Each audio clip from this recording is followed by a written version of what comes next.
maybe the books that don't do well, we have some sort of special connection or belief in them, or it's like this book that we wrote from our heart or whatever. And a lot of times those books are the ones that don't necessarily resonate as much because they were written for the person rather than the public. Hello, and welcome to The Writer's Mindset with me, Christina Adams. And me, Ellie Betts. And Millie the Westie, who's currently sitting on my lap. Being a very good dog. For now. Each week, we're here to bring you the strategies and advice you need to achieve your writing goals. This week, we're talking to Nicholas Erik about book marketing.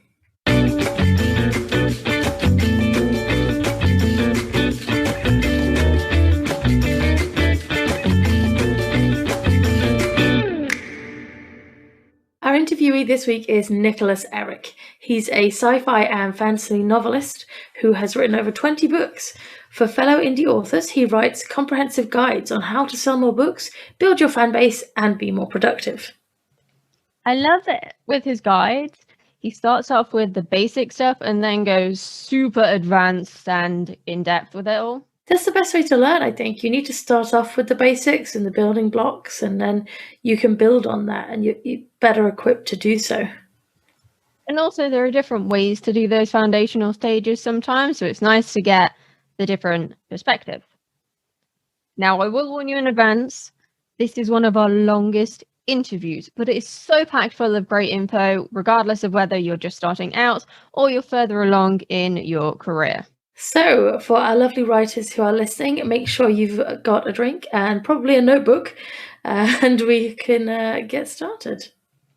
Yes. If you find this episode and our others valuable, you can support The Writer's Mindset over on Patreon. There, you'll get early access to episodes, bonus content, and our undying gratitude for supporting all the work that goes into creating these episodes for you. And you can become a podcast patron for as little as £1 a month. That's $1.50. To find out more, visit patreon.com/Writer's Mindset. How's your writing been going this week then? Writing has been surprisingly good this week. So our writers will hopefully remember me talking about the new schedule that I have in place for the two projects I've got going on at the moment. And in actual fact, it's been even more successful than I imagined. I'm ahead of schedule, which is bizarre and amazing at the same time, and kind of unexpected, particularly compared, like, obviously one of those projects is my dissertation for my master's. When I did my dissertation for my undergrad, I was literally like the personification of last minute. So it feels like I've grown. I've come a long way. It was quite a few years ago, obviously. But I'm happy to be ahead of schedule and happy to be managing my schedule well, let alone anything else. So yeah, and I'm back into reading. I think people go back and forth on reading, and I'm in a reading phase as well at the moment. So all is well. All is well. What about you? What have you been up to?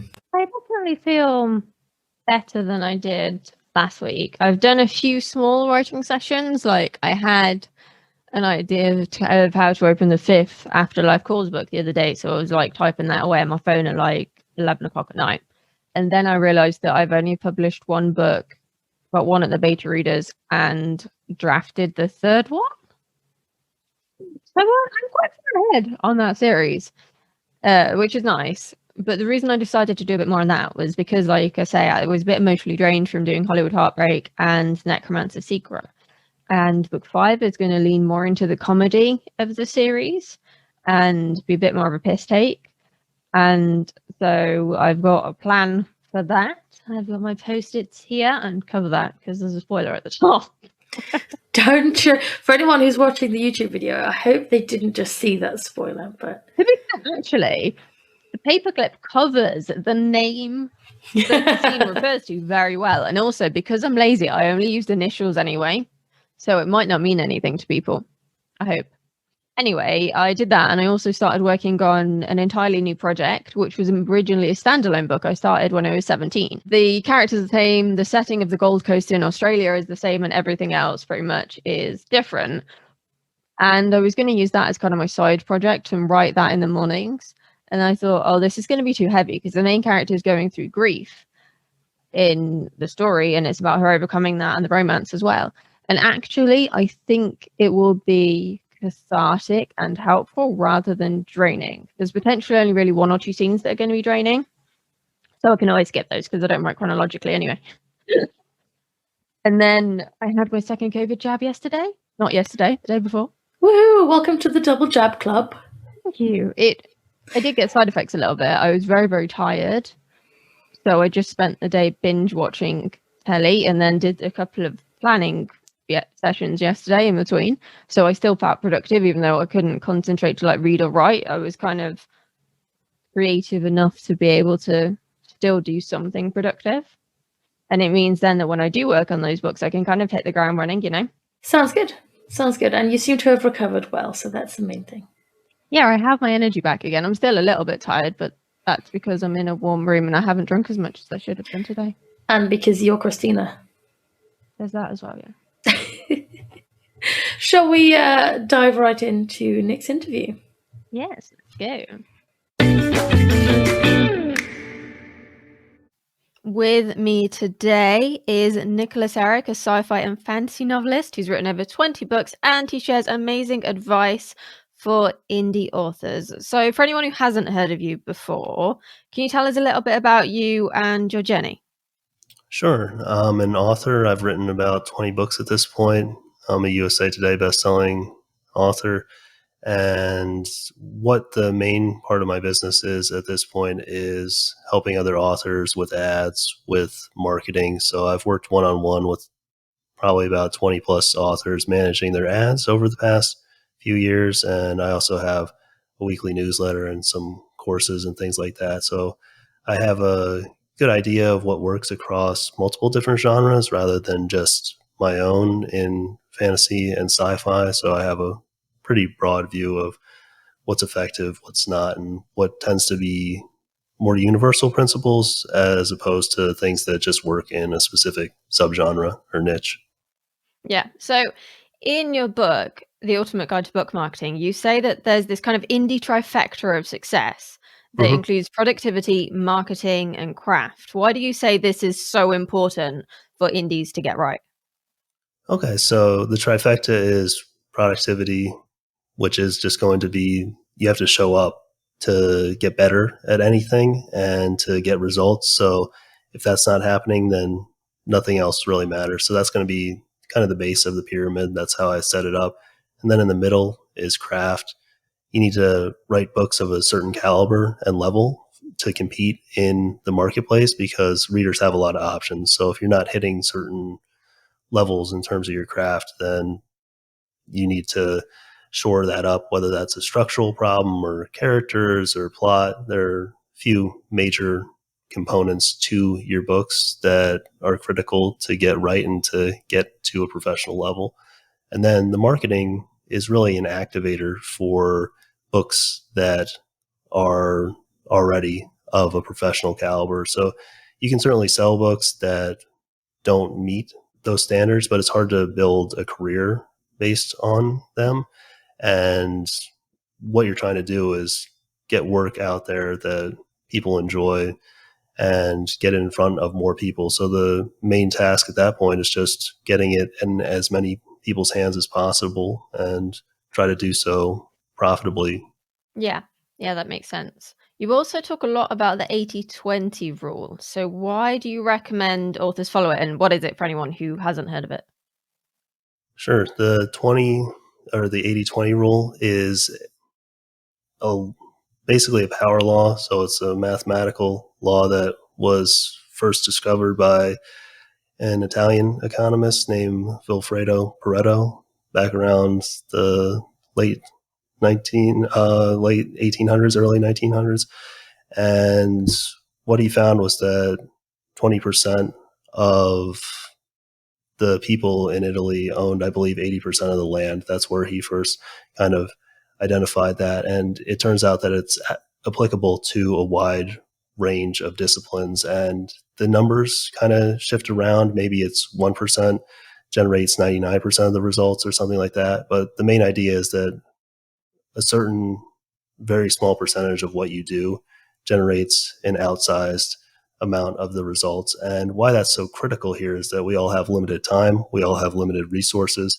Even as you become more successful as an author, you may be thinking, hey, there's going to be this moment in time where I have all these hours. Maybe you're part-time now and you want to go full-time. You still need to ration how you're spending your energy and how you're spending those hours, because you can burn through them really quickly. Same thing with money. There's no amount in your bank account that will allow you to just waste that frivolously. So you want to really work hard to get to that 20%. And it's not a license to be lazy. What it more is about is focusing on the things that drive the majority of your results and then doubling down. So you can spend a lot of time and effort doing all this other stuff that doesn't matter and get nowhere. Whereas if you're really focused on the things that move the needle, then you can get a lot more for the same amount of resources.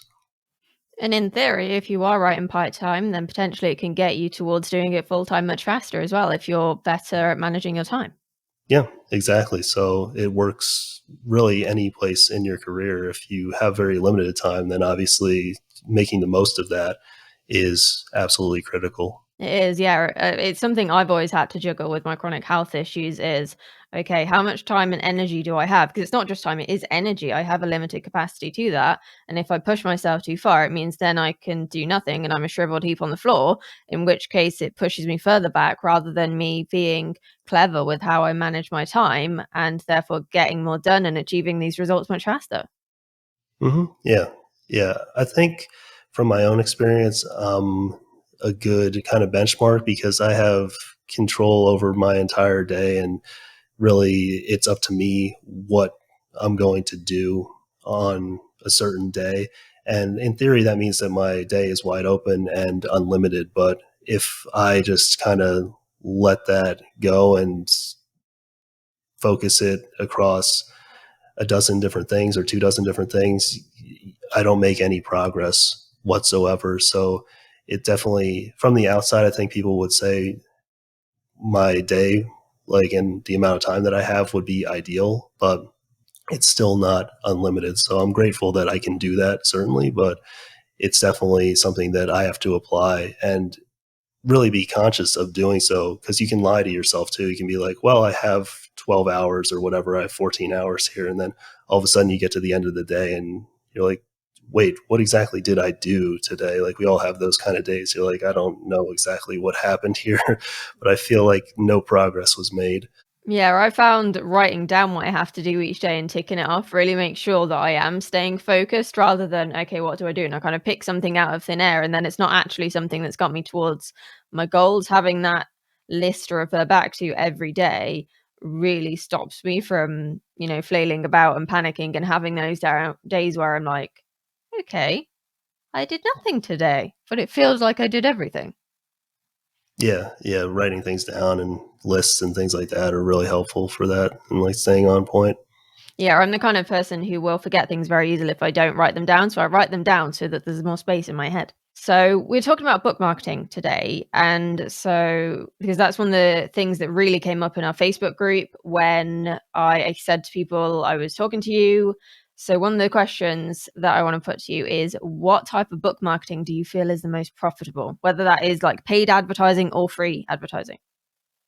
I'd say the number one thing is your email newsletter. You want to be building that over time. So any marketing you do really has an eye toward building your fan base. And the best way to communicate with your fans is through your email newsletter. It's something that you own. So you can't have that taken away from you. It's something that will be around in 10 years, 20 years, 30 years, and it will largely be the same. There will be technical differences, but I would say that those have been minor in the evolution of email. It's pretty similar sending an email in 1995 to 2021, and I would assume that's going to be pretty similar in 2030, 2040.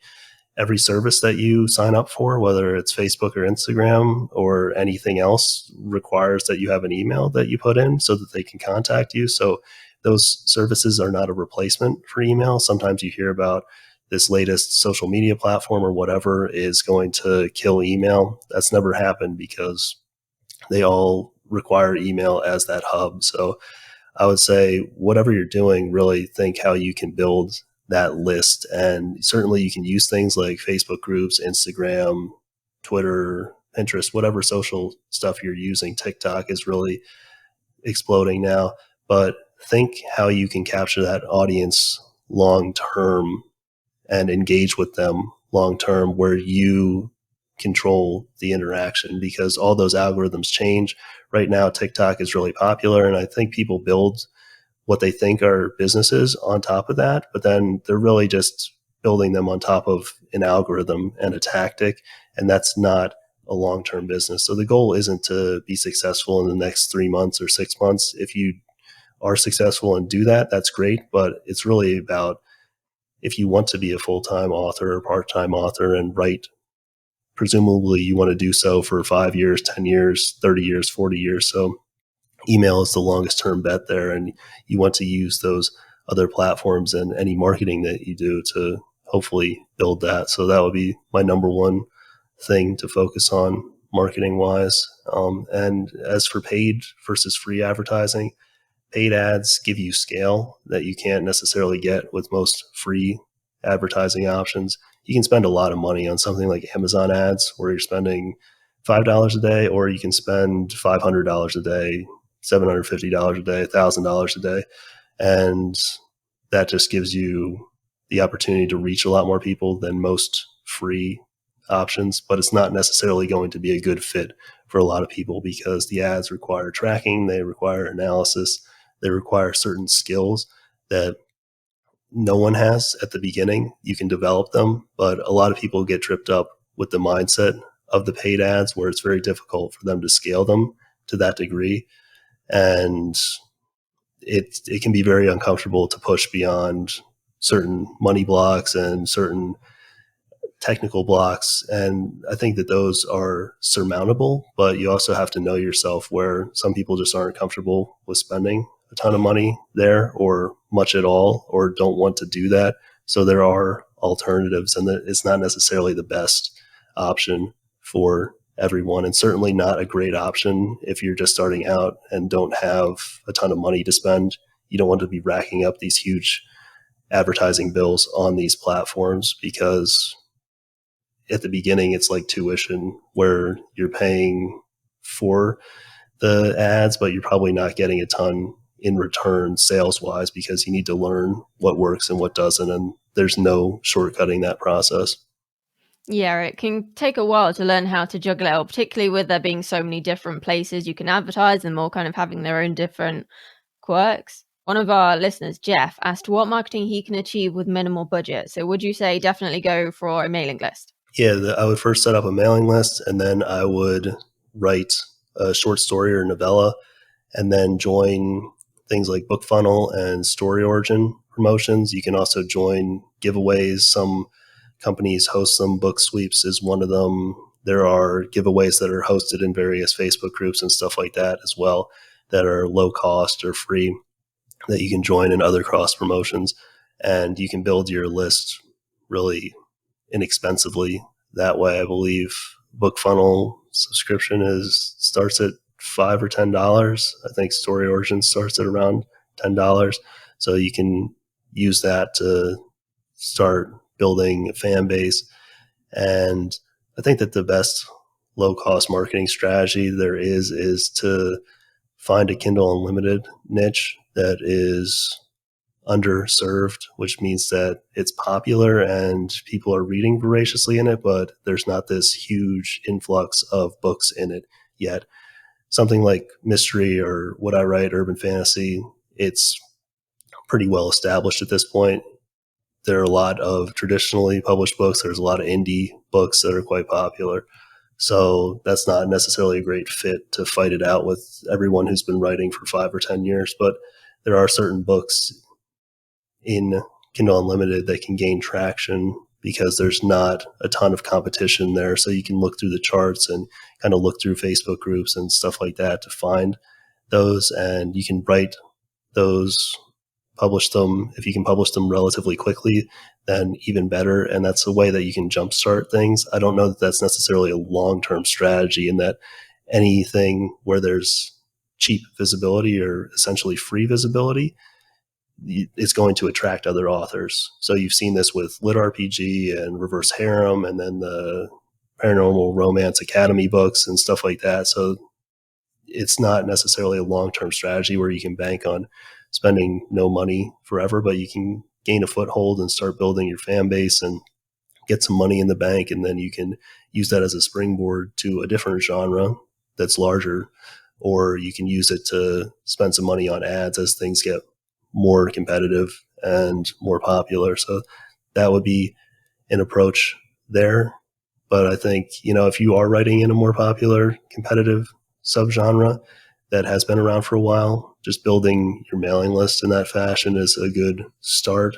And the other thing I would do is submit to BookBub. So BookBub is expensive on the surface of things, but it's pretty much the only service that is almost guaranteed. There is no guarantees in this business, but almost guaranteed to at least break even or usually make your money back, especially if you have some books in the series to sell through to besides the one that's being discounted. So I would submit to BookBub. It's the cheapest form of advertising that you're going to find based on the price point. On a cost per download or cost per sale basis, it's much cheaper than basically any other option for discounted books, whether that's other promo sites or whether that's something like Facebook, Amazon ads, something like that. So to submit to BookBub, generally a book has to be discounted, doesn't it? Yeah, you would want to run it at 99 cents or free. What would you say to someone who feels regular promos, as you recommend it in your book, devalues their writing? I think this is a branding question, which is pretty advanced. So I think usually when someone's asking this, they're at the start of their career and they're not necessarily thinking about the actual ramifications of that. So if you have like a really ultra premium brand, which most authors don't, I would say maybe there's a handful of indie authors that do, then you wouldn't want to do any discounting. But if you have even a premium brand, then you can use occasional discounts without any issue. I would say that most authors are going to be in that premium brand segment or somewhere, I don't know what the official name for it would be, but like kind of like the middle area where they're not a discount kind of bargain basement brand where they're just relying on 99-cent books and everything in their catalog is 99 cents.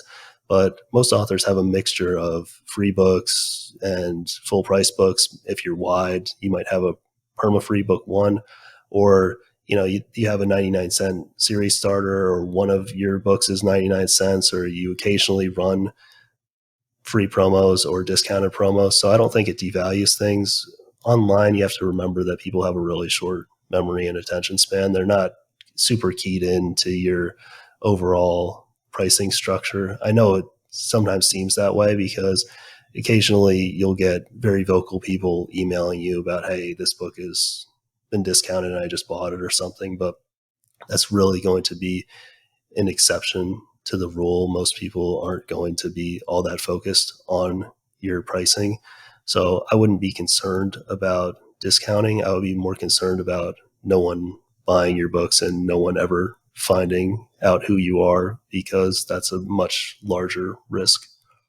Yeah, I agree. I made my first ever book, which I published in 2016, perma-free in 2019, and that basically started my career. Like, it does make a difference. I had 4 books out in the series by then. It's a 5-book series, and it made a massive difference making that book free, because people, and I was running Facebook ads to it as well, and it was like, it's kind of a beach read, it was June, July, so it was the perfect time to be running Facebook ads to something like that, and people were just chilling by the pool and binge reading it. It was, it was quite lucky in a way, but also I had to take that risk on my book as well, so that readers would take that risk on my book. Yeah. And once you have a few books in the series, perma-free is a good strategy for sure. You obviously are banking on that sell through. So if you have one book, then perma-free doesn't make a lot of sense, but it can be really effective. These days, you probably do have to run ads as you did to get sustained visibility, but it can also still be a relatively low cost strategy, getting back to the previous question, that you can use if your budget is more limited. Because if the book is good and delivers on the promise and you have some books in the series, then you can drive visibility to them through that free book relatively cheaply and get people into the series that way. So it's definitely effective. What about then if someone's just published their first book? What would you say is the best way for them to promote that? I'd say first, mailing list, and second, take a moment to celebrate that you finished it. I think that that's a milestone where you really irrevocably prove to yourself that, hey, I can finish this. There's always this question beforehand for most people. So I for some reason didn't have this question in my mind. It was always kind of like, I'm going to write this and it's going to be finished. And it was never a doubt. But I think there's a lot of that self-doubt before the book is actually real and finished. And once you hit that publish button and it's done, then you know that you can do it again and again. And then the next thing I would do is start the next book and write that. The faster you get that out, the better you're going to be craft wise. And the money is in the backlist. So the example I'd use is people think that they're going to make all this money from the one book. Let's say best case scenario, you're going to make $1 million from your first book. Sounds great. After taxes, you're at 500,000 for the year. You know, over 10 years, that's 50 grand a year. So you still have to write the next book regardless of whether the first one smashes it out of the park. And let's be honest, that's not going to happen. And if it does happen to you, send me your lottery ticket numbers because I like those as well. But that's not really a strategy, or that's more of a hope. And I think if that can get you over the finish line where you're really hoping that that first book is going to be this mega success, then by all means, use that to your advantage. But once you press publish, right, don't get discouraged by the book not selling. A lot of times it's not going to sell super well. It can, but you don't have the marketing tools and skills in place maybe to sell it to the best of your ability or the best of its potential at that point. So just write the next one and you learn more as you go on and you can apply that later. Also, the book itself may not be at the level where it needs to be to actually compete in the marketplace. Some people, their first books are great and they're of that professional level. And then some people, it takes time. Certainly the first couple books that I wrote, it's not something that was going to be super commercially successful for that reason, but that's okay. You get better and you improve over time, but you can only improve both the marketing and the craft side if you keep publishing. So it's easy to just get locked in to that first book, or if you have a couple books even or 3 books, you get obsessed with figuring out how to market them and all this stuff. Just start building your mailing list. Do a couple things for the launch, and experiment with different ad platforms or different free or low cost options, whatever, and keep moving. There's not much you can do with just one book a lot of the time. So just build that backlist. Yeah, the amount of people I speak to and they kind of want to write that one great book or one great series that has a very clear endpoint to the story. And it's like, but this is a business model. So if you want to make money doing that, that's not sustainable. This isn't a SaaS product where it is ongoing and going and going. There is a clear start and end. When people finish reading, you're not going to get paid again, even if they read it again. Yeah, right. You can only sell the book once. So I don't know in other countries what this kind of is referred to as, but in the US, it's called like the Great American Novel, where people want to write that kind of like canon book along the lines of Mark Twain or whatever, or some sort of book that gets really popular and has staying power and sells all these copies. And that's a nice ideal, but it's not generally reality. In the indie realm, you're usually writing genre fiction that's going to appeal to a specific segment of the market. And that may be a very large segment of the market. James Patterson writes genre fiction. Lee Child writes genre fiction. That their books sell millions of copies, but it's just a different kind of mindset and approach. They're very commercially minded in the structure and the writing and how everything is branded. And that's not by mistake. That's all really thought through.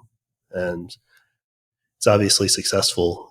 But that's going to be what most working authors, regardless of whether you're traditionally published or indie published, that's usually what is going to happen. I think what happens is that the outliers are the type of authors that we all read in school, or if you go to college or university and get an English degree, then those are also going to be outliers. So we come to it with this mindset that we can write this one book or this handful of books over our career, where you're writing 4 or 5 and they all just live on forever and keep getting purchased to perpetuity. But that's not really the case. You got to keep writing. Yeah, I don't know about over there, but certainly in the UK, we tend to study the same books. Mhm. Like, we're all still studying things from like the 50s and the 60s, maybe the 70s. So they were traditionally published in a world that was very, very different, when you could be Harper Lee or J.D. Salinger, and that one book would change your life and you could make millions off it and then just retire and hide like J.D. Salinger did for the rest of your life. But that's not the life of an indie author anymore. It's almost turned into a culture of personality, and the more your readers feel like they have a connection with you, the bigger you can grow your brand. Yeah. So, you just have to keep writing. Like, that's the bottom line. There's no avoiding that. And I think that is really the main question that people have to answer when they want to be part-time or full-time authors. That's something you want to do. You got to enjoy writing the actual books or get some sort of satisfaction out of it, because what I see sometimes is people are trying to avoid that at all costs. They're trying to use all these marketing tactics and all this other stuff to avoid writing. And if that's what you're trying to do, then you really have to question whether this is what you're wanting to do with your life and how you want to spend your time, because that's how you're going to be spending a lot of your time by yourself writing the book. And that can be really satisfying if it's something that you want to do. But if it's not, then probably, there are 100 other things that you could be doing. Like, you probably want to do one of those instead, because it's probably easier ways to make money. Just saying, like, Yeah, quite a few. I would say. But if you do want to make money in this business, then it's something that is possible. And I think that that's pretty powerful, because even 15 years ago, that statement wouldn't necessarily be true, because there were so many gatekeepers between you and the end goal. And there's just way more luck involved to navigate all that. But now it's really in your hands, and you have control over all the decisions, which can be good and bad. You have to learn a lot of different things. And also, there's no one to look at other than the person in the mirror when something kind of goes awry. Like, you made the decisions, you have to live with them, but at least you have control over your own fate and destiny at this point, which is very powerful. Yeah, that's one of the reasons I chose to go indie, because I wanted that control. I wanted it to be on me when something succeeded or failed. And I also, I'll be honest, I wanted more of the revenue. I didn't see why these people who weren't as invested in my characters or stories and hadn't spent a decade living with them floating around in their head should earn more money than me, because then it would mean that I would basically be earning less than minimum wage for something I worked my ass off on. That just seemed inconceivable to me. Yeah. And if you can do that work, then you're going to net a lot more in almost all instances than if you go the traditionally published route. There are exceptions, and traditional publishers have certain access and reach that you can't get and replicate as an indie author. And that's certainly a viable option to go that route, or as a hybrid where you're doing both traditional publishing and the indie stuff. But, if you can learn things like the branding and the marketing and figure out how to produce a professional quality book on your own and things like that, then certainly there are a lot of benefits to the indie side of things because you have that control. Yeah. So then, like, if the cover doesn't quite match the book, it's a lot easier to change than if you're trying to go through a traditional publisher, because they're probably not going to give you much of a say, if any say at all. Yeah, they're probably not going to change that after the fact. And if they do, they're probably not going to consult you on it really in much more than a cursory fashion.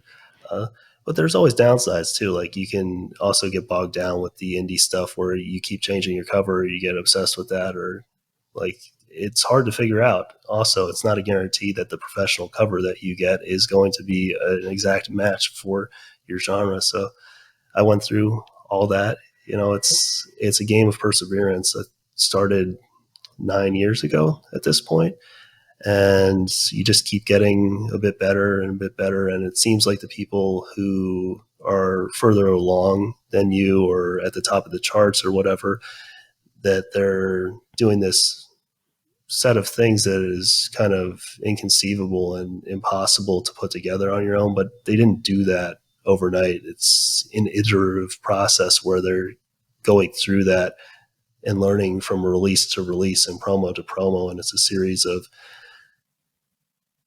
occasional triumphs and a lot of mistakes and frustrating things where you really think something's going to work. I definitely had scenarios where I chose a cover and I was like, this is going to drive so much revenue and it's just, this is perfect. And then readers are like, nah, Happens to us all. It still happens. So there's never a point where you figured everything out for sure. But it is nice that we can keep progressing and we can learn from our mistakes and update something that if you learn something 5 years from now for a title that you wrote 10 years ago, you can go in and change it. So maybe you figure something out and then you have that for the next 20 years. If you figure out what cover to put on it, then you have that. So it's very powerful. Yeah, I remember something I once got told in a job interview, actually, for my previous job when I was still full-time. And one of the guys who was interviewing me was the CEO of a company. He'd had 3 companies at this point. And I said, like, I'd closed the online magazine that I'd been running because I didn't have the time and I didn't know what I was doing. And he laughed and he said, no one knows what they're doing. And for someone who earned a lot of money, was older than me, was running a successful business, to say everyone is making it up as they go along, it was incredibly powerful for me to hear, particularly when I was still quite young at the start of my career. I'd only published like 2 books by this point.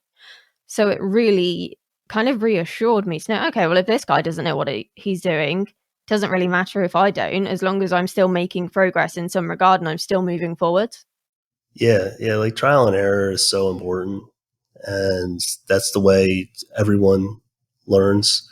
And, some people, you hit that success earlier on, like you find what works earlier on. Sometimes it takes more time, but it's just really about staying in the game long term and setting things up so that financially you can keep publishing and that there's no one launch or promo or marketing thing that makes or breaks you. That's a bad position to be in. That's where I see a lot of people get in trouble. And that can either be a financial investment or an emotional investment, where the last series that I wrote was 3 years ago. And I was really expecting this to do super, super well. And it did okay. And in retrospect, I could have pushed it. And if I had just released the next book on time, then I would have been fine. But that didn't happen because I was freaking out about how it wasn't doing what I thought it was going to do. And it wasn't performing up to my entirely arbitrary expectations. And I see that happen a lot where people get really discouraged and they stop. And, I spent a lot of time trying to work through why that didn't do well and try to fix it and all that, which it's worthwhile trying to retrace your steps and analyze what's going wrong, but that can kind of devolve into rumination or just spending a lot of time throwing good money after bad and good time after bad. So, it took me a while to just kind of let that go. And I mean, there was a 3-year gap between that book and the book that I just wrote that came out. In the meantime, I was doing ads for clients and learned a lot of stuff and things like that. And working on the marketing side. So it wasn't like I just sat there, but certainly that experience of having those expectations, it was kind of like jarring. And the one thing that I've learned in that time frame is just to really let go of those, because they're not usually an accurate reflection of what's going to happen, either good or bad. You just don't know what you don't know. And there are things that in retrospect are obvious where I can say, yeah, given my fan base at that time and given what I knew about marketing and everything else, that there's just no way that this was going to be this level of success. But in the moment, you don't know that. So it's better to just let go of a lot of that stuff.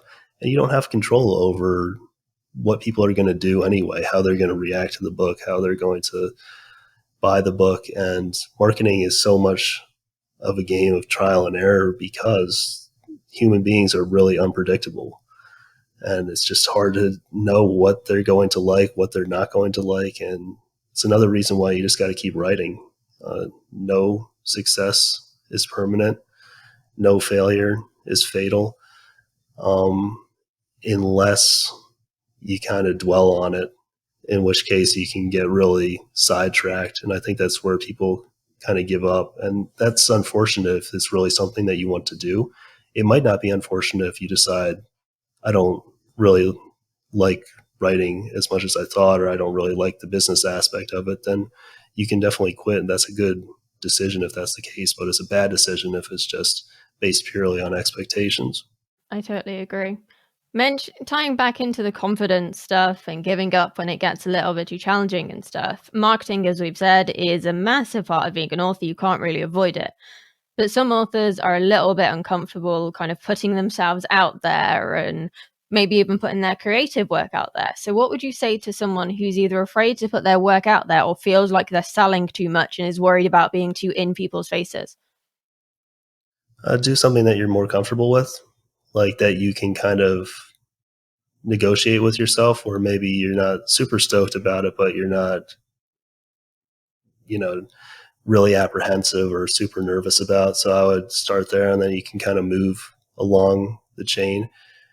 Do things that correlate with your strengths. So the ads are a good fit for what I'm trying to accomplish. I want that scalability. I want this ability to reach as many people as possible.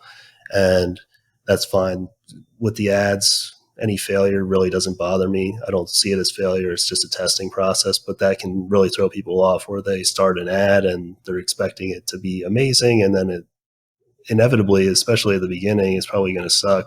And then they stop, and they say, I've tested a bunch of stuff, and I'll talk to them, and they've tested two things. This is really common. So, and part of that's just experience and knowing what testing means and the scope of how much you actually have to test to become good and find things that are good.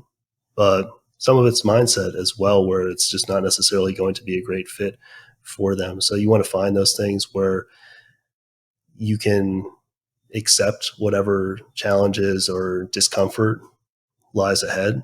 And I would start with those. I think one thing with productivity is that there's always this recommendation, be like, do the most uncomfortable thing possible. That's the only way to grow. That's it's kind of bullshit, man. Like, if I'm being honest, because it's, especially when you're not forced to do it by someone else. We're all here by ourselves. We don't have a boss forcing us to do it. It's really hard to do that if you're just terrified of doing something or super uncomfortable. And that's not to say never go out of your comfort zone or never do things that bring you some amount of discomfort, because you do have to do those. That's just part of life. But immediately jumping into the deep end of the pool that's freezing cold and covered in ice and has all these polar bears in it, it's that's not a great strategy, right? And none of that may be real. The polar bears might not be real. The ice might not be real. It might all be in your head, but it is real in that moment. The fear is real, and you have to acknowledge that.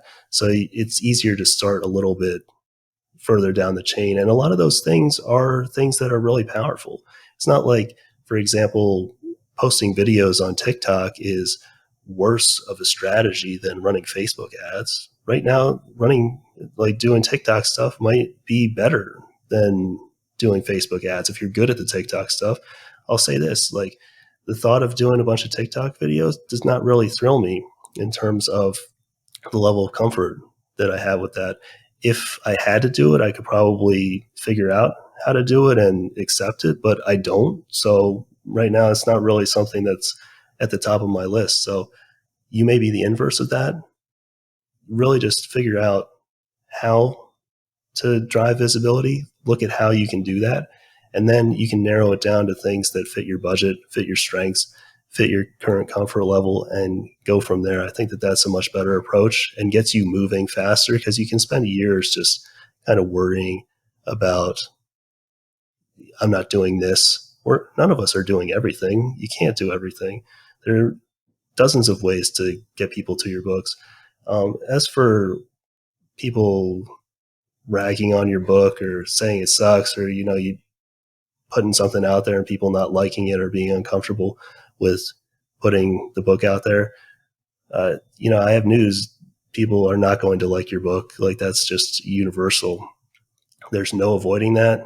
You may be hoping that your book is the only one to get unanimous 5 stars across the board. It will not be the case. So you can look at popular authors, go read their reviews and read the 1-star reviews. They're all really harsh. And I wouldn't worry about it. There are books that you don't like that other people like. There are books that you really like that other people don't like. And it's going to be the same with your readership. But it's not a big deal if no one likes the book. Like, I've written stuff that people have reviewed harshly and said, however they felt about it, which they're totally entitled to do. And that's cool. Like, they didn't like it. It's not a big deal. I survived. I'm still here talking. Like, there's nothing, it doesn't matter. Like, that's what you have to kind of internalize. And each time you get a harsh review, it just hammers that point home. Like, you get more and more immune to it. The other thing is, you can just kind of avoid the reviews. You don't necessarily have to read them. It's easier said than done for most authors, but it's like, you don't have to read them. I think they're useful sometimes for feedback, or you can use them in ads for ad copy and things of that nature. But if it's going to bother you to that extent, you just don't read them. But it's part of being an author, is getting that feedback. It's very public feedback. It's very direct, where in real life you don't usually have those scenarios where someone tells you that this is like terrible and the worst thing they ever read, and the thing that you worked on for the past 3 months is garbage. But that's fine. If they felt that way, then it's how they felt. I would say it's better to have a book elicit some sort of emotional reaction rather than just kind of like nothing. So it's better to get some sort of emotional response than nothing at all. And this is a quote from Rick Rubin, or paraphrased. He's a famous record producer, produced a bunch of albums for bands like the Red Hot Chili Peppers. And he said, good art is divisive. Like, you can't really stick out in people's minds and have them be your favorite band, or have you be their favorite artist, or be their favorite band or movie or whatever, without a bunch of people being like, I don't get it and I hate that. So that's just part of it. And you got to play the hand and let the chips fall where they may. And you don't have any control over that. So you just got to let it go. Yeah, right. It's definitely hard if you're a control freak to let go of that, because I'm a massive control freak. And my first negative review for What Happens in New York literally said, wouldn't pay for it. And that broke me for like a week. And then the joke was on them 3 years later, because I made it perma-free. So, I mean, I find them funny at this point. Yeah. I also have a lot more objectivity, because I read a bunch of the reviews for people whose ads I've run and ran, and I'm pulling stuff from the ads for those and kind of seeing where people are at and all that sort of thing. And, I have the numbers for those books, and I know that they've done well. And some people just hate them. Like, they hate the book. And, and then you have people at the top who just love the book. And if you look at the distribution there's more people who love the book and like it than hate it. It's just that those 1-star reviews, they tend to get upvoted, so they appear at the top, and also they just stick out. But you shouldn't necessarily discount all the other things there. It's just, part of being an author. And on my own stuff, like, I just find it amusing at this point. Like, occasionally something someone says is accurate, and you can use that as a way to make the books better. But I just tend to find them funny more than anything else. Like, that someone really didn't like this book at all. Like, and some of them are amusing. So I'd look at the positives or just not look at them, and that would be my approach. But yeah, I do the it same. takes time to get there, right? It does, yeah, it does. Like, one of my friends actually reads all her reviews so that she can mine them for that feedback. I'm like, you've got seriously thick skin. I really admire you, but I ain't doing that. My mental health can't take it.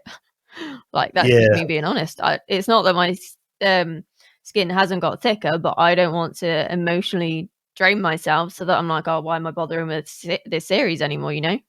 Because it can sometimes eat at you. Yeah, right. You can get a little tangled up too, even if you're good at not getting super thrown off track by the negative reviews, because sometimes you're like, okay, I'm looking for feedback, but one person will not like this, and then another person will like that and not like this. So you have to look at it kind of like if there's some sort of consistent thread, where if 10 people were like, I did not like this aspect of the book, maybe it's relevant.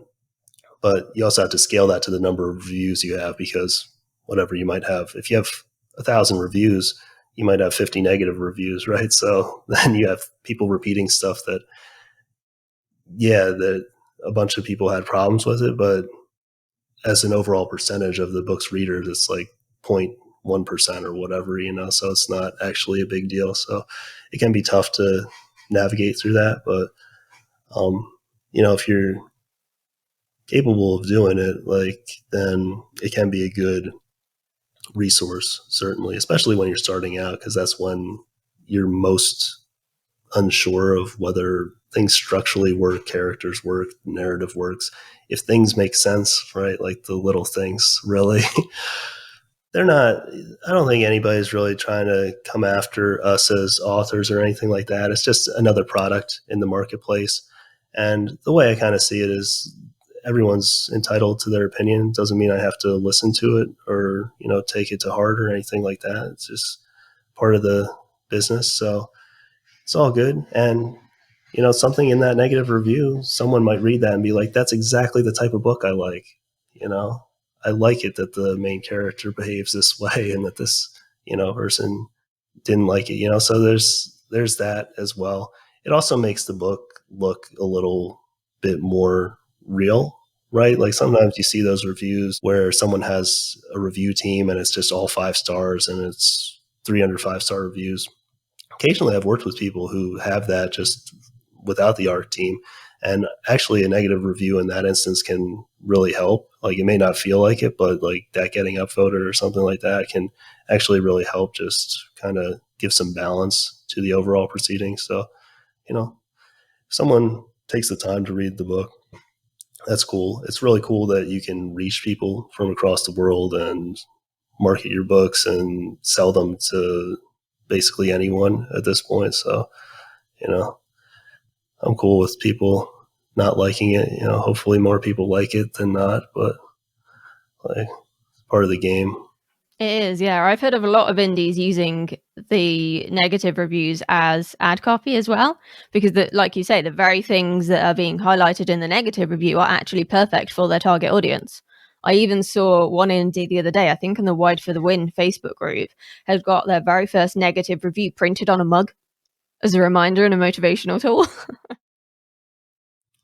Yeah, you can use them as, in marketing or something like that. That would be a unique way to do it.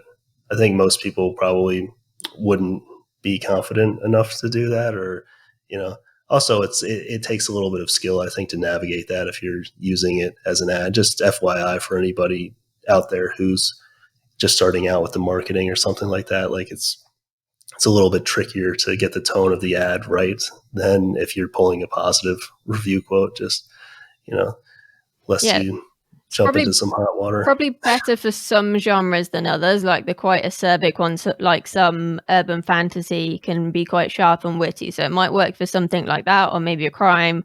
But if you're doing like certain sweet romances, for example, it probably isn't the right first impression you want to make. Yeah. Like I'm pretty, I guess, I don't know if bold is the right word with the marketing choices, but not a lot of things really. Like I'm not tentative about trying things. That's something that I don't think I've ever done with a negative review. Part of it's that I run a lot of ads for clients too, and that's probably a little bit harder to sell to someone else there. But it's just not something that I've actually tried.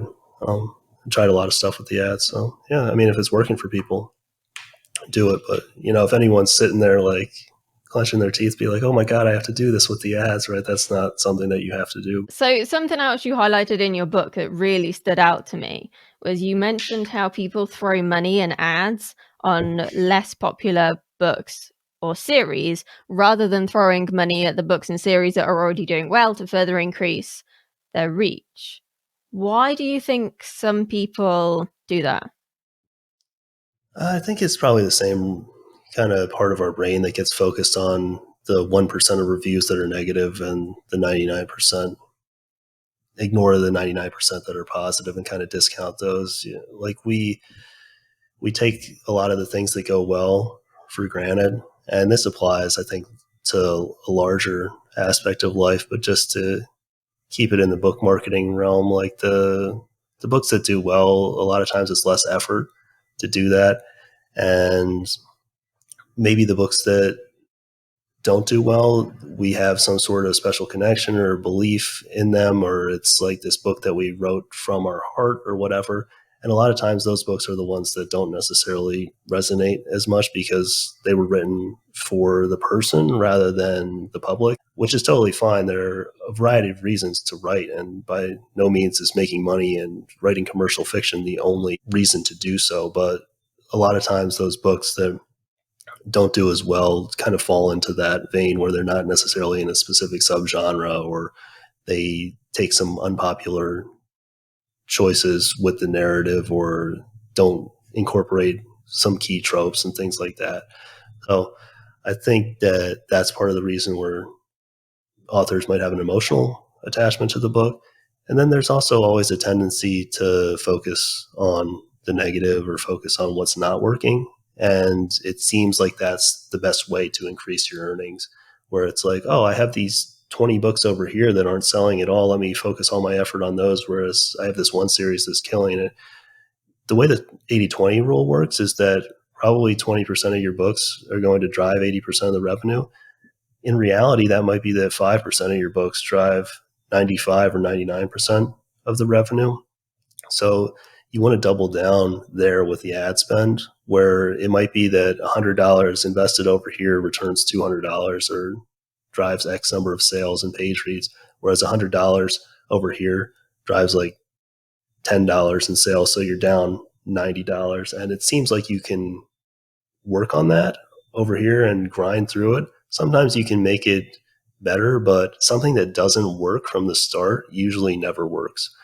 That's almost always the case. And then something that works marginally well, like you can kind of grow that into something. But the things that really work well tend to work well when they launched, or, after you started learning a bit about marketing. Maybe at the beginning of the launch, you didn't know anything.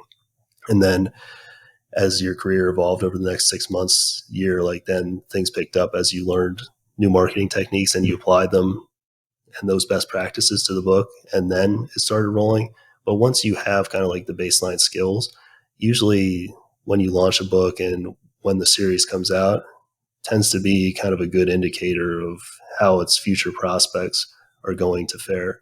So I wouldn't take too much to the bank there if you're just starting out, where you launched a book and you're like, oh, it's done forever. Like you probably, marketing wise, have a lot of skills to acquire, which is good. You can learn those and then revisit it. But once you kind of apply those best practices and apply them to the back catalog, and something's still not working, pushing a boulder uphill and then having it fall on you every day is not a pleasant experience and not really recommended. So I'd really focus on the things that are working. Because the other thing is that you inadvertently kill both things. So you have your golden goose over here, and then whatever you have these things that are a bunch of rocks that you're trying to turn into a goose or something, and it's not working.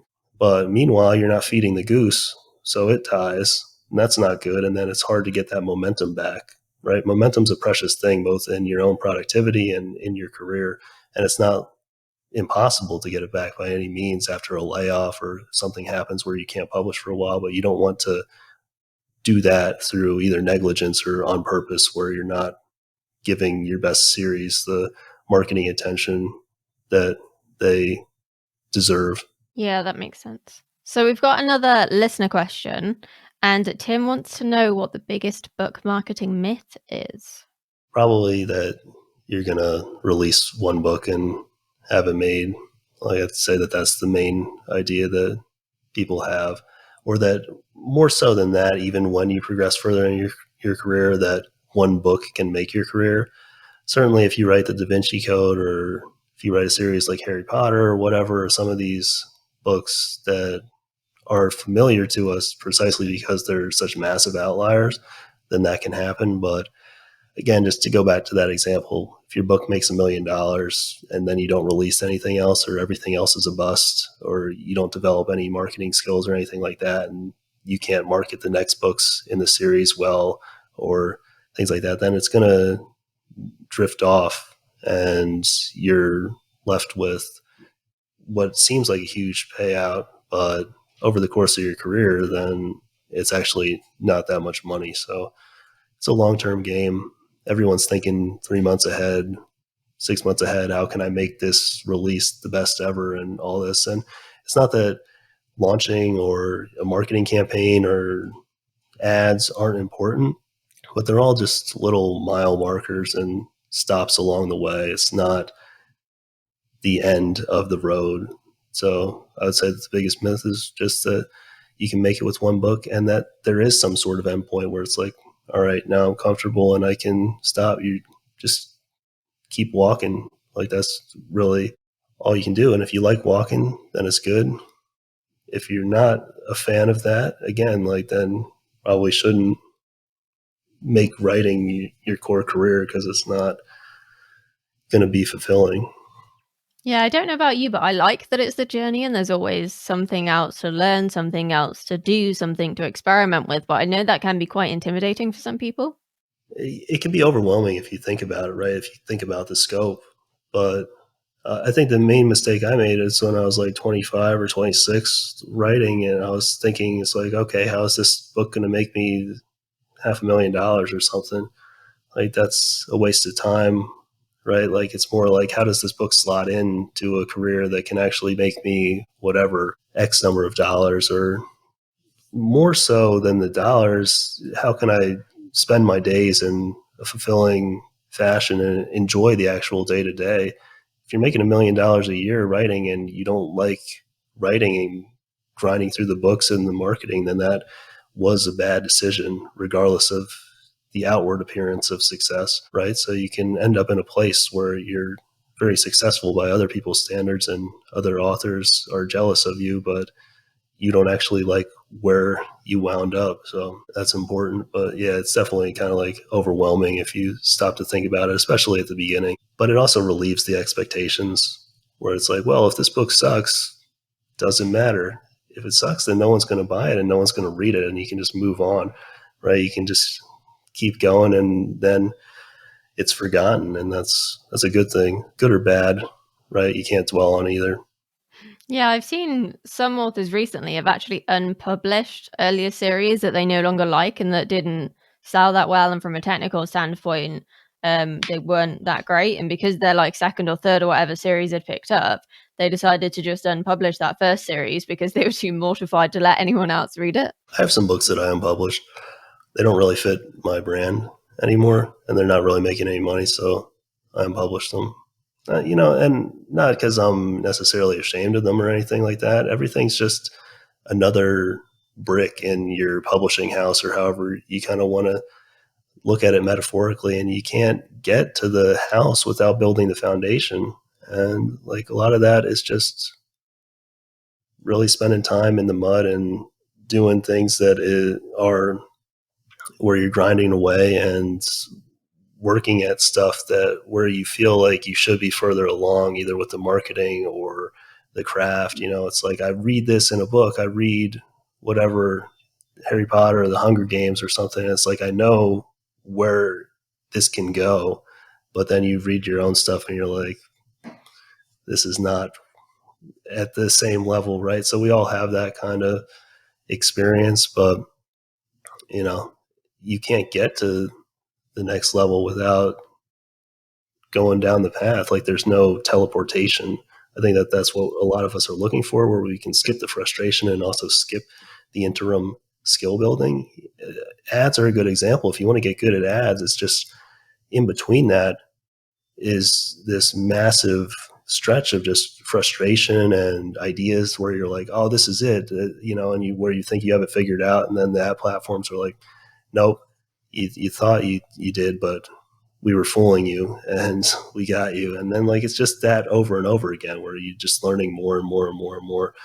And either you enjoy that or you don't. And I think that's probably what dictates most of where people end up, whether you can focus more on things that you enjoy and can get through that frustration where it's actually worthwhile for you to do so. Yeah, I agree, definitely. I've definitely seen some people try and skip those kind of foundational steps, and then they're like, why isn't this working? And you try and explain it to them, but they just don't want to hear it because they think they're in it for the long term, but actually they're trying to get the quick win out of something that is a very, very long-term career, and it just doesn't work. Yeah, I mean, guilty as charged. I think we all have things where you do that, and everything's kind of set up where it's do this in 30 days or write this book in 30 days or whatever, marketing challenge 30 days. And it's not that those things can't be useful, but it's just that's not the end point. Right after on day 31, you still have to show up and write or market or whatever. So it's just this continuous process. And that's something that, since I have the numbers for people who are very successful and have worked with a number of people who are very successful, I can see that there's no one book that's going to make it. If the book hits the top 100, awesome. Maybe it hangs out there for a bit, but 3 months from now, it's at number 2,000 or number 3,000 or 4,000.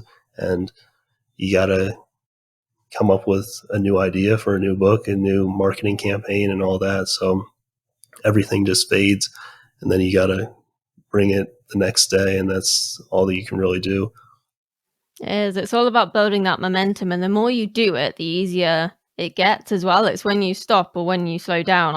I find definitely that I find it harder then to keep going and to do stuff. Like the last week or so, I've been trying to get up first thing in the morning and then get some writing done literally before I do anything else. And today I wrote 1,000 more words than I did every other day this week, and 3,000 more words than I did yesterday, because I didn't do it first thing in the morning, I completely lost the momentum and the ability to do it. So it does help once you break that fear or whatever that barrier is in front of you to just go. Yeah, habits are really powerful in regards to productivity and keeping momentum. What's interesting about habits is if you have something that's established, for like the week after that, you really want to do it, and then it starts to fade. So I always find this with, say, working out or something where you can't work out or you're taking a rest or something. Like the first couple of days, you want to do it, and then it starts fading, like that motivation and momentum. So when you find that, and it's a skill being able to kind of be self-aware enough to recognize when that's happening, because it's not something that at the beginning you're usually cognizant of, and then you're like, wait, where did all my momentum go, right? But once you kind of recognize that that happens, then you can catch it. And if you catch it in the middle of the week or at the end of the week, then it's a lot easier than if you do it a month later. But if you do lose that momentum, then you just start a little bit further back up the road. And a good analogy is with working out. If you could do a certain number of push-ups or whatever, if you could do 20 in a row at your peak level of fitness or something, if you don't work out for a while, then you have to kind of scale that back. You don't just go in and do 20 again. That's a good way to discourage yourself or injure yourself. And it's the same thing with writing, where maybe you can write 3,000 words a day, or you did that continually, but if it's been a long layoff, then you have to reduce that. That's something that I really found getting back to writing this book. It was just such a struggle to do even like 400 or 500 words, or like the progress that I was making was not at the level that I was expecting, because in the past I've written a lot more words per day and had no issue doing it. But, it's just something where you're getting back in the gym and you have to build yourself back up to where you are. And then by the end, I was fine. But it took about 10 days to really get to that level where I could do 3,000 or 4,000 in a day. And that really stalled me out for a while, because I kept trying to jump to that 4,000 point at the beginning. So that's something that's really important if you're coming back from a layoff, which at some point we all experience that. Like, you want to reduce the workload and reduce the volume a little bit to kind of meet yourself where you are. Otherwise, you can spin your wheels for a while. I would recommend anyone out there to keep some records so that you know. So, I mean, I spent all this time over the past 3 years just trying to jump right into it, and I kept doing it, even though I knew that wasn't the right approach. But you have these expectations, and expectations kill you everywhere, whether it's productivity or marketing, where you're expecting to be at a certain level, or you have this idea of who you are at this point in time, and then reality comes up and says it's not the case right now, but it can be relatively fast. Like, it only took me 10 days to get back there. So if I had just really started small and just kind of accepted where I was, then wouldn't have had that interim saga. But it's all part of the journey, so I'm not upset about it. But certainly going forward, I would say that is unlikely to happen again, because I also know from experience that didn't take that long. And I also know more what to expect, where those first few days were horrible in terms of the overall output and just like where the narrative was going and how I was feeling about it. Like, it wasn't going well at all or flowing smoothly. So when you have that expectation, then that's really jarring, and then you stop. But that's just part of kind of getting back into things, like, and getting your endurance up or your cardio up or whatever in terms of fitness. Like, you run a mile and then you want to throw up, but then you kind of get to the next mile marker the next day and the next day. Yeah, and it's one of those things as well, like, the stronger your muscles were before you stopped, the easier it is to get back into it. Because I read something ages ago about how people who exercise all the time, when they stop because of illness or injury or whatever, then their muscles decline at a slower rate than people who are generally quite unhealthy or don't exercise as much. And writing is exactly the same kind of thing. Yeah, there's a muscle memory to it, certainly. So yeah, just where people get in trouble is that they let their ego get in the way, and I'm no different. It's a very human thing where you say, okay, I can lift this much in the gym, whatever. You could bench 200, 225 or whatever, and you haven't done it in a while, and then you go in there and you drop the bar on your neck or whatever, and then you injure yourself, right? So that's never happened to me. I've never bench pressed, but Sure. certainly that's not personal experience. But people get in trouble, or they like tear their rotator cuff, or they do, it results in injury where you set yourself back way further.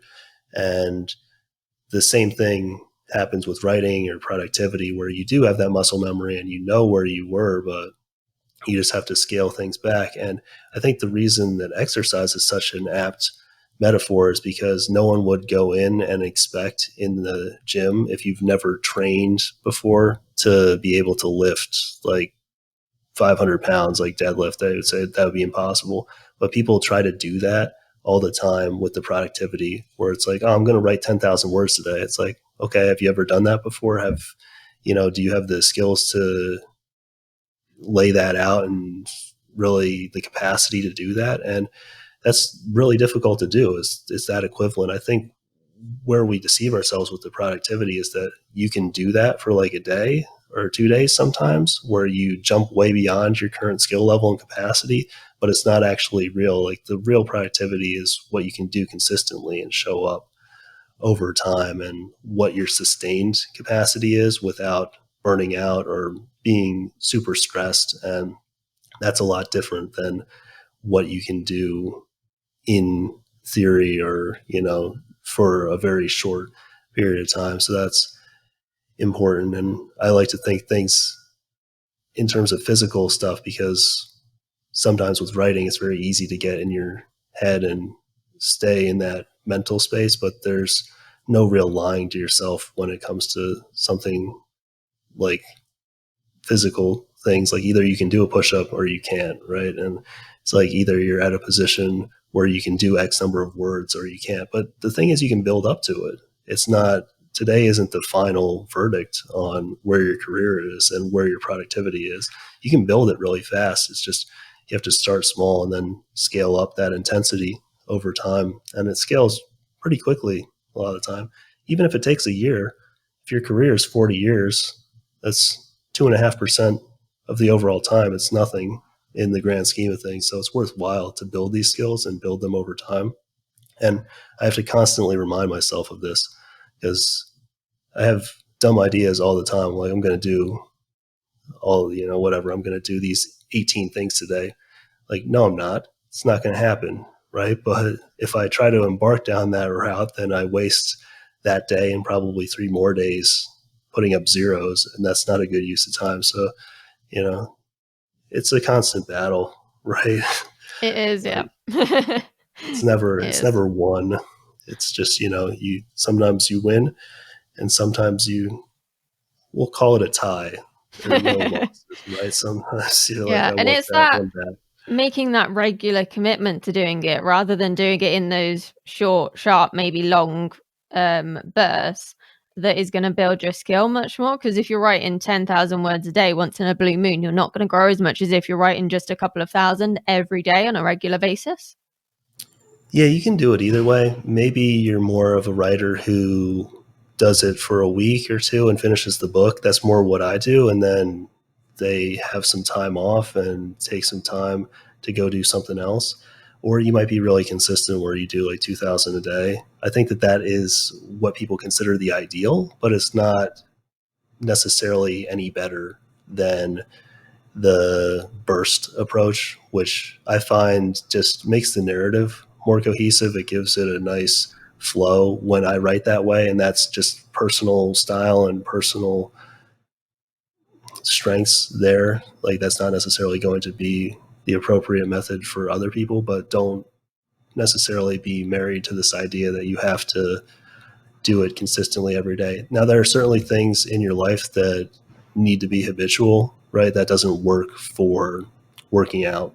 You can't say, hey, I'm going to work out for these 2 weeks and then I'm going to be good for the next 4 months and then I'm going to work out for 2 weeks.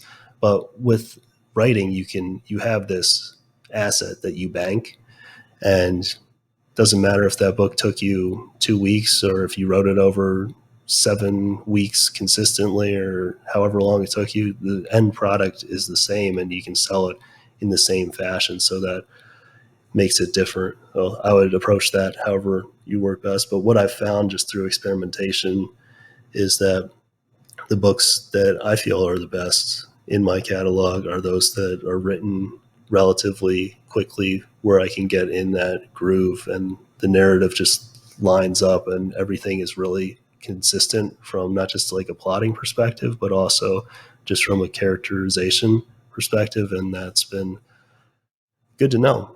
It just requires experimentation. You got to see what works. But also you can look back at, say, how you approached your schoolwork. That gives you a really good indication of how you're going to approach your writing productivity. I was always someone who was doing the paper or studying for the test or doing whatever the night before, like never, ever doing anything beforehand. Just wasn't happening. So that translates over here, where I set some sort of deadline and then it's like a mad race to the finish. And it works as long as you give yourself enough time to ramp up. Like if you have a big layoff before that and then you only give yourself 5 days to do the book, which is kind of what I kept doing.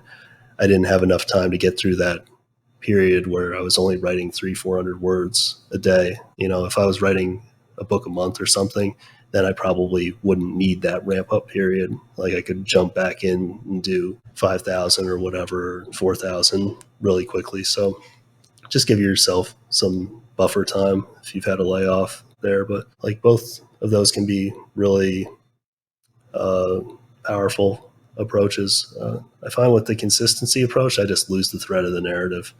Like I don't remember what happened. If I write 1,000 words a day over a month or something, like by the middle of the month, I'm like, I don't know what's going on.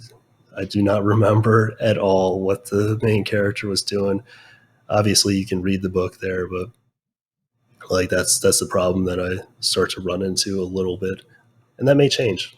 Maybe when I'm 40 or whatever, 50, like then your brain, like it might work differently and the approach might work differently. So you want to be flexible there. Yeah, I find every book I write is a slightly different approach because what's going on in my life is always different. Like COVID changed my writing process, and going full time changed my writing process, and changing genres changed my writing process. And I've just learned to be adaptable. I always have my bullet pointed plans, and they require varying amounts of detail depending on the genre and the characters and what I'm doing. Like the third book in my fantasy series that I'm writing at the moment, I didn't have a huge amount of detail when I initially planned it, and I went back in and kind of filled in some of the how stuff happens so that then I can just write a lot faster and I don't need to worry about kind of fixing things and things not making sense. And there's the one scene in book 2 which I'm sending to beta readers next week, and I'm like, I don't know how to fix this because I didn't think about how to fix it before I wrote it. So I currently think it's a massive pile of shit. And so I'm like, how can I fix it? How can I fix it before Monday? And I'm going to have to like just harass my podcast co-host Ellie and be like, Ellie, can we talk writing? Please help me. Because she's always really good at fixing things and making me calm. But we have all these different things in place that can help us with our writing when we are having those moments, right? Yeah. You want to have like a toolbox of things and you want to just test things. Very rarely is some sort of technique going to be universal. There's always this kind of like standoffish, I guess, debate between pantsing and plotting and everything productivity related or writing related or anything in the world, right? You have people who say you have to do it this way or that way. Just try them. I think I don't even know what I would term how I do this. Like it's almost the way I used to write papers was I would write this draft that was somewhere between an outline and like an actual paper. And it wasn't bulleted out, but it wasn't like I could turn it in and then I would just go in and expand it. And once I had that skeleton, then I could basically write that and make it a lot better. And then the final would be nowhere near what the original was. And it's kind of how I approach writing now with the newsletter. That's really exactly the approach that I use. And then with the books to an extent it is, but I've had to modify that because it's just from a mindset perspective, it's a little bit soul crushing to write like 30,000 words and then be like, we're going to get rid of them all because they don't make sense. So like I've had to revise that a little bit. So the approach that I settled on is something that is kind of adapted from something that Dean Wesley Smith talks about on his blog, that he talks about cycling, which is you write the words for the day and then the next day you go back and you read what you wrote. And he's not a fan of editing. I have to revise some stuff and things like that because I just tend to write fast and sometimes things don't line up and things like that. So I'll revise it and kind of get the word choices that I like in there. And then I know where I'm at in the narrative. That's my big thing, where a lot of times I'm so focused on writing that I don't really internalize necessarily where the plot is. So if I just start writing the next day without reading what I wrote, then sometimes it doesn't line up. So once I do that, then I know that it's solid and ready to go. And also I have a starting point where I can start writing. So that was really effective for the last book that I wrote. The other thing you want to do is have a document on your computer that where you just write down what happened in the chapter, and like, whatever this is what the character has in their possession at this point. Like if it's some sort of MacGuffin that needs to show up later on, all that stuff. So that helps as well. And that's basically how I wrote this last book, just kind of reading that. And that was something that I really didn't do before, but it solved that problem where, especially if you have a job or if you have kids or if you have anything that requires some element of your attention where you can't give the book the 100% of your focus and memory bank, then it's easy for that to let those plot points and things like that to kind of fade. And that's what I was having trouble with, because the past 3 years I've done a lot more client work and I just have more obligations there and things vying for my attention. So that was really effective and worth trying. Some people don't like doing that, but for me, it solved that kind of problem where I could keep things fresh in my mind. And also I wasn't just like writing all these words and then be like, well, I'll fix it later. Because that kind of like bare bones outlining technique, it just becomes this tangle at 30, 40,000 words that I found that I can't crunch it down into what I need it to be. No, just as I said before, everything's about iteration. You're just working on it over time and coming up with a process that works for you. Yeah, I the thought of going back over what I've just written the next day is literally my idea of hell, because I'd just delete the lot, because I would just be too like close to it. I'm like, that's crap, and I would just like, I'm just too harsh with myself when it's fresh words. I'd rather separate out the editing time, and I usually stick stuff in a drawer, like a metaphorical drawer, for like a month before I go back through it, and then I kind of can have my editor hat on and view it a lot more clearly. And I'm a little bit of a slower editor than I am a planner or a writer, but it's finding systems that work for you. That's what it's all about. And like you say, like iterating on things as you change and grow, both as a writer and as a person. Yeah, it's interesting to think like how much of it is just natural preference and how much of it is trained. And I think a lot of the things that are trained are just by accident. It's just kind of like something that I always did with the editing in school. Like I was just always editing really fast, and editing was a necessity because of the way that I wrote. So it's something where I can really step back and be like, okay, this word not right, this exchange sucks, needs to be this way, all that sort of thing. And like I can just kind of get that objectivity. I'd say where the objectivity is a little bit more lacking is seeing where the book kind of comes together and whether it all is cohesive or not. That's something that I can only really tell once the book is published, and if I reread it maybe like a month or two later, because the way I figured out that this writing in a condensed period of time was producing better work is I reread a book that I'd written in 5 or 6 days about 2 or 3 years later, because had to reread it to write the sequel, which of course I haven't written yet. But I got to reread it and learn something else. So there's always a positive, even if it's not what you anticipated. But I reread it and I was like, I thought it was terrible when I wrote it. I was like, this is awful. And I reread it and I was like, this is probably the best book that I've written. Like it's just boom, straight shot. And you also learn things about your own strengths as well. Like I was doing a lot of stuff when I had more time where the narrative would just expand into this, like, you have those FBI boards and shows where you have all the string going all over the place. And it's like that's like kind of what it was like. And I was like, I didn't have time to do that. It just saved me from some of my worst tendencies by having that deadline. It's like, nope, can't have this plot point, can't have this one, can't have this one, can't have this subplot. Like, just got to keep going.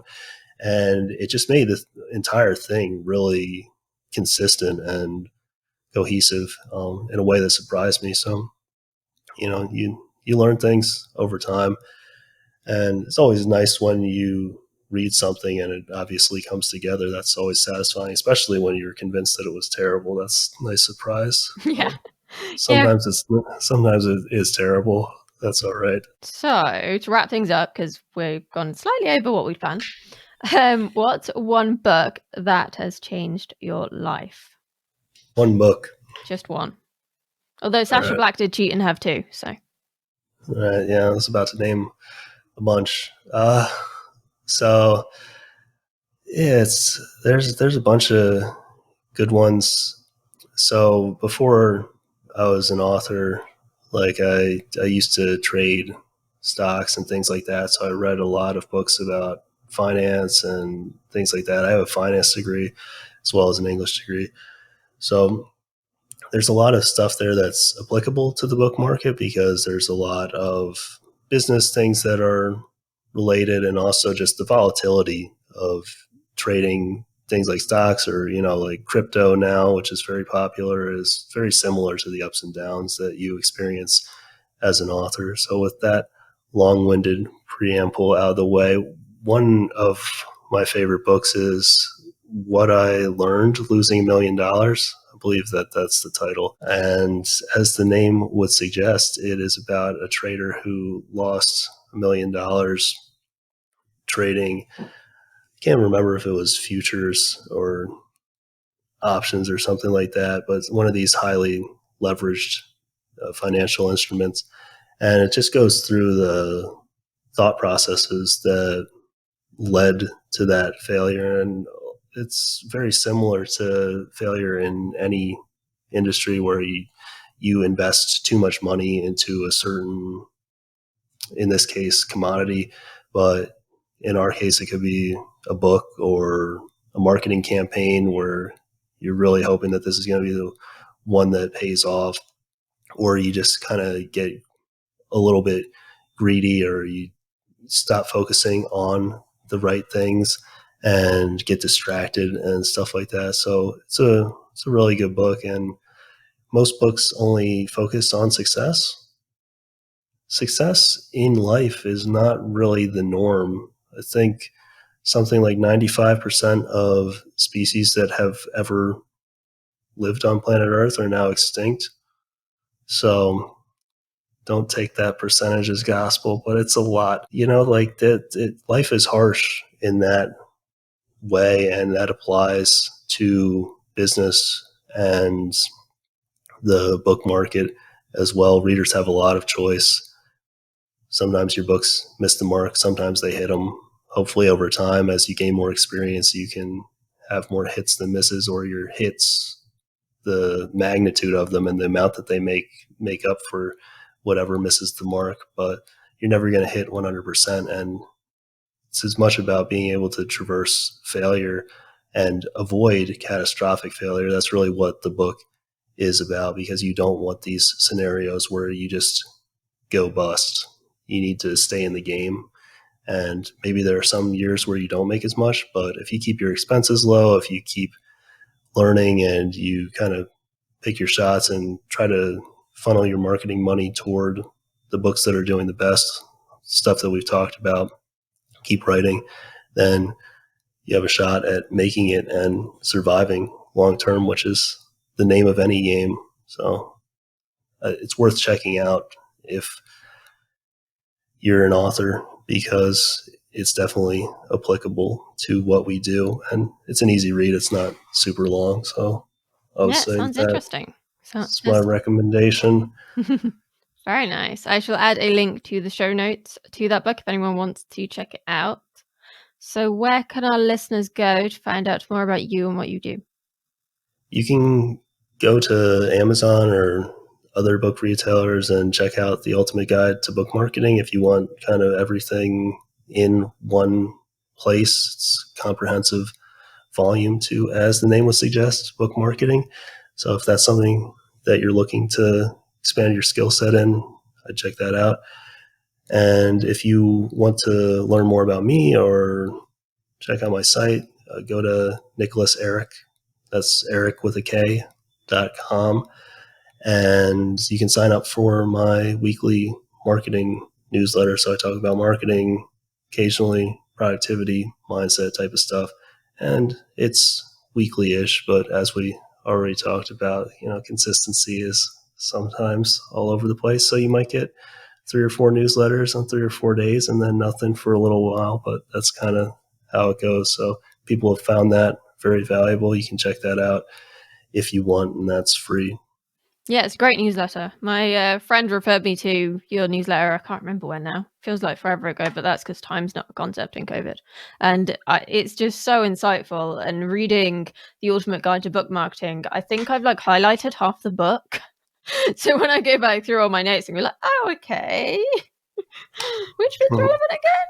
Because there's just so much good stuff in there, and it's such a comprehensive guide walking you through all the different strategies, and yeah, it's so in depth. I definitely recommend checking it out. Thank you for that kind review and recommendation. Appreciate it. Thank you for joining us. It's been really great to chat. So yeah. Thanks for having me on. Had a great time. And yeah, if anyone buys the book or joins the newsletter, I hope that's helpful for you, or at the very least that this conversation was helpful. So yeah, I hope so. Did you find this episode enlightening? Don't forget to hit that shiny, shiny subscribe button so that you never miss an episode. Or if you're watching on YouTube, give us a subscribe and hit the like button there too. It really helps other writers find our videos and helps us to know what kind of content you want more of. And don't forget, you can support The Writer's Mindset over on Patreon for less than your favorite coffee a month. Join our growing gang of writers to get early access to episodes, bonus content, and writing workshops. And you get to listen to these interviews a month in advance. So you can check out interviews with Matty Dalrymple and Dictionary, and I've forgotten who else is in the schedule, but we've got some real great ones coming up about things like podcasting, branding, all the things you need to succeed as an indie author. Visit patreon.com/writersmindset to find out more. Keep writing.